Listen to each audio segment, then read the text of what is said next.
Did you know there are actually more subways on the planet than McDonald's? Yes, you heard that right. It sounds like one of those urban legends designed to go viral, but the data is surprisingly clear. While we were all distracted by the bright lights of the Golden Arches and those famous salty fries, this humble sandwich shop was staging a silent, persistent coup of the entire fast food industry.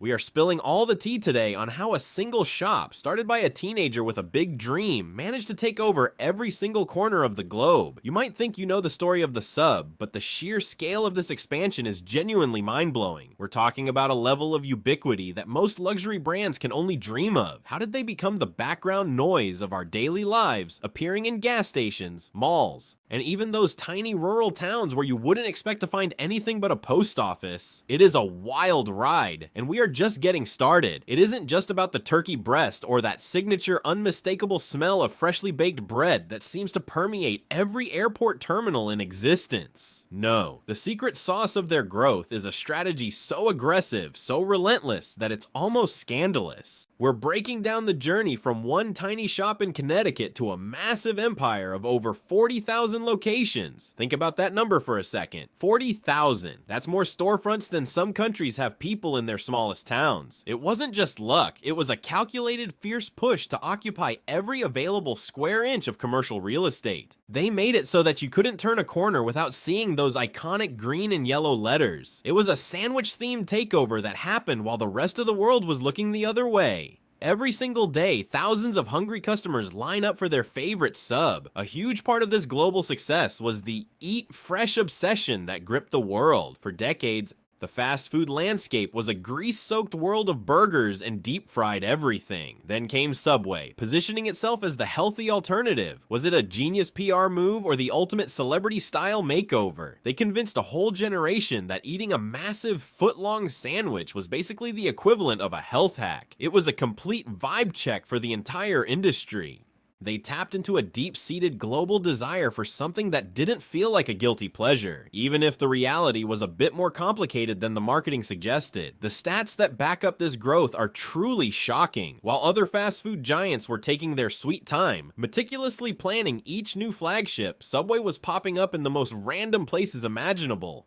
We are looking at numbers that make other industry leaders look like they are standing perfectly still. That kind of momentum usually ends in a massive drama, right? You can't grow that fast without things getting a little messy behind the scenes. From the busy streets of London to the vibrant malls in Brazil, Subway managed to plant its flag with incredible speed. They adapted to different cultures with a flexibility that left competitors spinning. Is it world dominance or just really effective marketing? Why did the world collectively decide that a footlong was the it meal? It's fascinating to analyze the trends that pushed this brand into the absolute stratosphere of pop culture. It became more than just a quick lunch. It became a symbol of convenience and a specific kind of modern on-the-go lifestyle. But wait, because there is so much more to this than just bread and lettuce. You think it's all just wholesome business growth? Think again. The story of how they reached this level of fame is filled with more twists and turns than a soap opera. Before we continue, subscribe to the channel and tell us in the comments where you are watching from.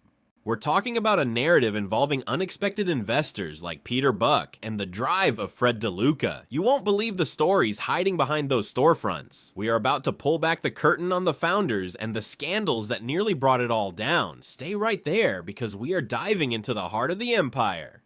Let's get into the real heart of the operation and meet the protagonist behind this massive sub-sandwich movement. Can you imagine being 17 years old and having the weight of a future empire on your shoulders? That was Fred DeLuca. He wasn't some seasoned corporate executive with a fancy MBA. He was just a kid from Connecticut looking for a way to pay for medical school. But every great dreamer needs a catalyst, right? Enter Peter Buck, a nuclear physicist who probably knew more about radioactive isotopes than Italian bread. Peter didn't just offer advice. He handed Fred a check for $1,000. In the mid-60s, that was a decent chunk of change. But compared to the billions the company is worth now, it feels like a total steal. This was the ultimate started from the bottom story that would eventually change the way the world eats lunch. At first, the business wasn't even called Subway. It started as Pete's Super Submarines, a name that honestly sounds more like a local comic book shop than a global franchise. But they soon realized they needed something punchier, something that resonated with the fast-paced energy of the city. That's how we got the iconic and globally recognized name we know today. Along with the name change came that legendary green and yellow glow-up. They settled on a look that felt fresh, vibrant, and instantly recognizable. It was the branding move of the century, turning a simple sandwich shop into a visual icon that could be spotted from a mile away. Those colors would eventually become synonymous with the healthy fast food movement. Now, let's talk about how they actually scaled this thing, because this is where the tea gets seriously spicy.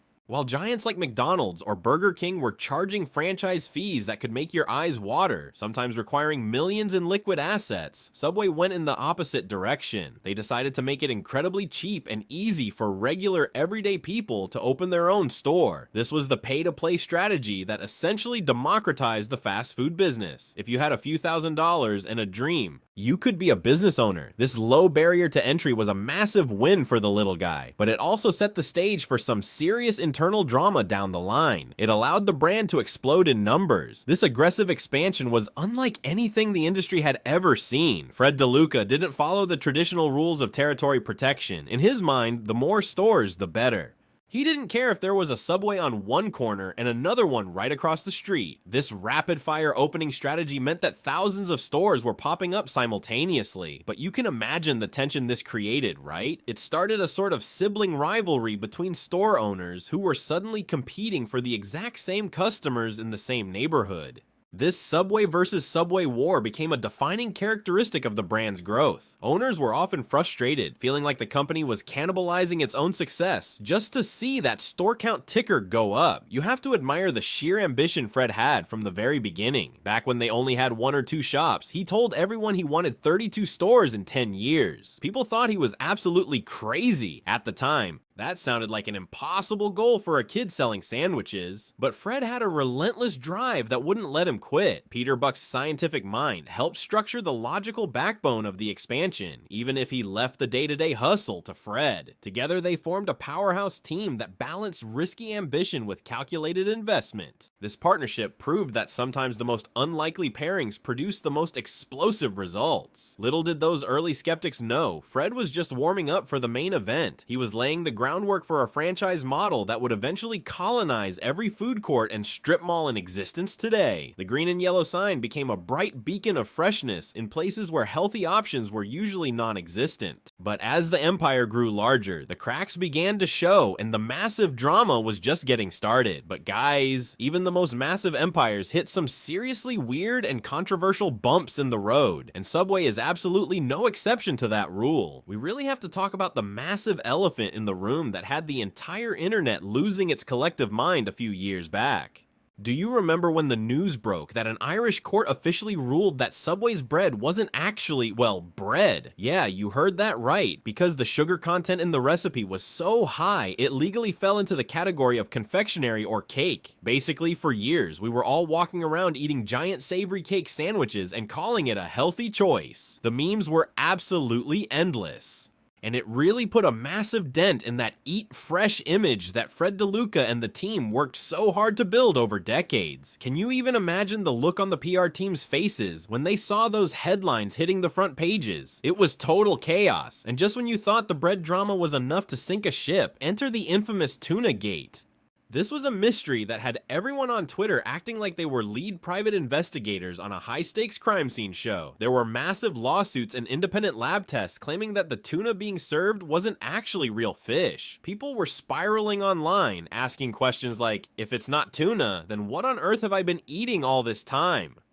Subway fought back with everything they had, insisting their product was 100% wild-caught tuna, but the damage to the brand's reputation spread like a digital wildfire. It really makes you stop and wonder how much we actually know about the DNA of our favorite fast food staples, doesn't it? It's the kind of scandal that stays with a brand forever, regardless of what the science eventually proves. Beyond the viral headlines and the food mysteries, there is a much darker side to the franchise dream that Fred DeLuca and Peter Buck constructed. Remember how we talked about that super low barrier to entry for new owners? Well, it turned out to be a massive double-edged sword for the franchisees who put their life savings on the line, because the corporate office was so obsessed with opening as many locations as humanly possible to boost those global numbers. They often allowed new stores to open just a few doors down from existing ones. Imagine investing everything you own into a shop, only to have the same company open a direct competitor right across the street. This Subway versus Subway internal war was very real, and it left many small-scale owners struggling to survive while the corporate headquarters just kept collecting those franchise fees. It's a classic case of a brand potentially cannibalizing its own success just to keep that store count ticker moving upward.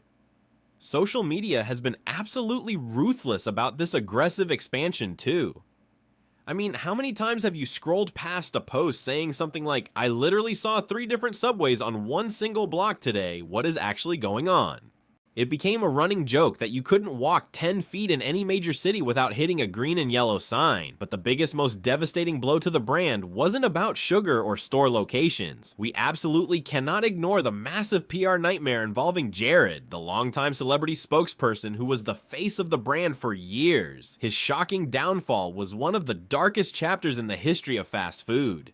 It was a crisis of such a massive scale that it would have instantly sunk almost any other company. The fact that Subway managed to move past such a catastrophic association is a masterclass in crisis management and brand survival, even if the shadow of that era still lingers for many longtime customers. So where does the empire stand today? Is the fresh era finally fading into the sunset, or is there a second act in store? With brand new owners taking the reins and a massive multi-million-dollar menu overhaul currently underway, Subway is trying desperately to stay relevant in the age of viral TikTok food trends and high-end artisan sandwich shops. They are finally bringing in meat slicers and focusing on quality over pure quantity to try and claw back that it factor they had in the early 2000s. So what is the final verdict? Is Subway the ultimate success story of a 17-year-old kid with a $1,000 dream? Or is it a cautionary tale about the dangers of growing way too big, way too fast? It is a corporate drama that is still unfolding right before our eyes every single day. Are you still riding with Team Footlong, or have you moved on to the next big viral food thing? We honestly want to know what you think.